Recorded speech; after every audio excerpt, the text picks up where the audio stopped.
شیطان کوه. ساعت الان دیگه نزدیکای 6 و تلکابین هم بلیتشو دارم ولی چون هوا خیلی خوبه ترجیح میدم راه 10 دقیقه‌ای و 1-2 ساعته برم ولی پیاده برم.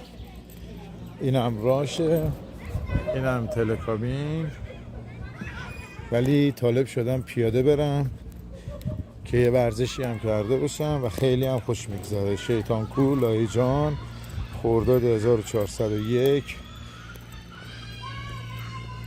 هوا عالی، جای دوستان خالی. مراقب خودتون باشید. فعلا خداحافظ. یه ذره برم پایین تر بازم فیلم میگیرم.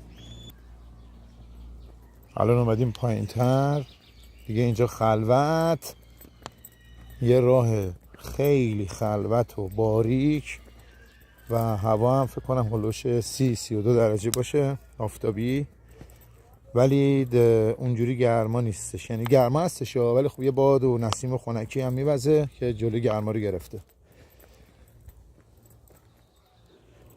و اینم شهر لاهیجان که از این دریچه معلومه یه مقدارش.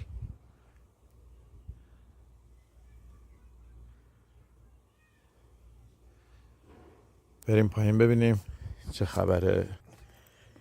خیلی مسیرش کلوخیه. سنگ نگاه بکنین زمین تمام قلبه قلبه سنگ، هموار نیستش که آدم راحت بتونه راه بره. ولی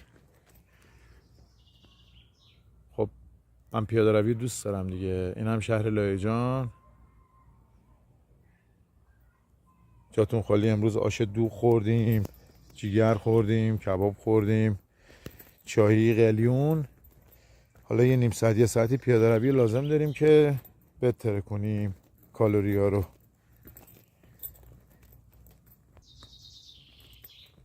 خب یه 5 دقیقه 10 دقیقه اومدیم پایین. الان رسیدیم به این قسمت که میبینید. یه راهیه این بر، نمیدونم کجا میره. و اینجا یه دوراهیه.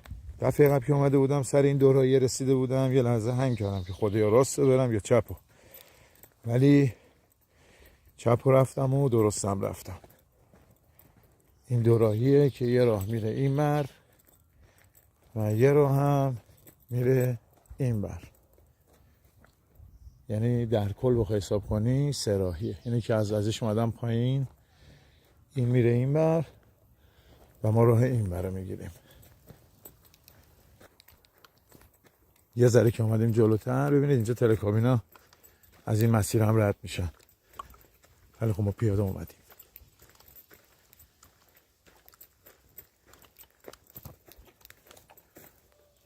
هوا خیلی خوبه.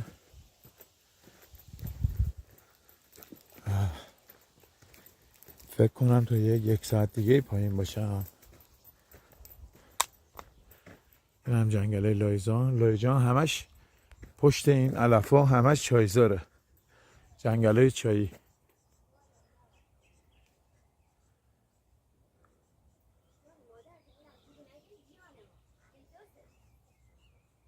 ای خدا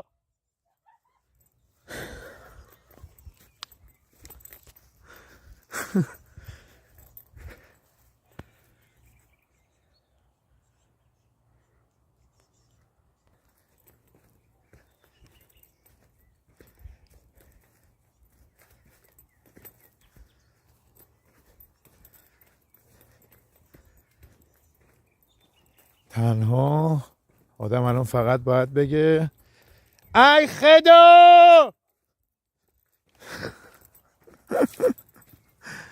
خدای ای خدا داره. بابا. شهر لایجان. ما تو بلندیش هستیم، بلندی شیطان کوه.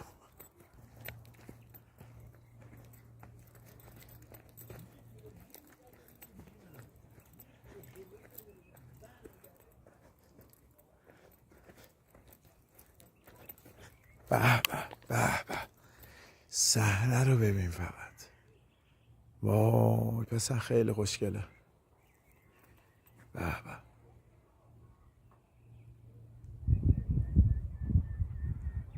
حیف نبود این طبیعت آدم ول کنه بعد با تلکابین بره. خداییش ظلم بود به بشریت. به به به. بذارید اینجا یه ای خدا بگیم. هیچ کی صداتو نمیشنوه. فقط چرا یه تلکابین داره میاد تابلوه. بذار قشنگ بیام بالا سر. یکی همین بالا. ای خدا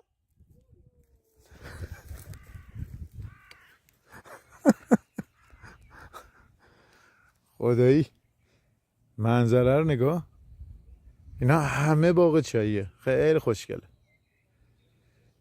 خیلی خوشگله. طبیعت بکر.